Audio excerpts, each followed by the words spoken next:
অনেকের মধ্যেই আজকাল প্রবণতা দেখা গেছে ব্রেকফাস্টটাকে স্কিপ করে দেওয়ার। তো এটার কি কোনো গুড এফেক্টস আছে নাকি শুধুই ব্যাড এফেক্টস আছে?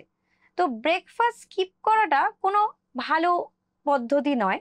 কারণ ব্রেকফাস্ট খেলে সারাদিন একটা তরতাজা ফিল হয়। আর ব্রেকফাস্ট অনেকেই দেখা যাচ্ছে আজকাল খেতে চাইছেনও না, সেটা কারণটা কি হতে পারে? আপনারা অনেক লেট ডিনার করেছেন, অনেক হেভি ডিনার করেছেন, তো এগুলো বিশেষভাবে করবেন না। আর সকালবেলা উঠে অনেকেই বলেন যে আমার ব্রেকফাস্ট খেতে ইচ্ছা করে না, তাই আমি খাই না। তো এটা যদি আপনারা এটা খুব একটা এটার মধ্যে যুক্ত হবেন না। ব্রেকফাস্ট অল্প হলেও করুন, সেটা একটা ফল হতে পারে, একটা ডিম হতে পারে, কিন্তু অল্প হলেও করুন।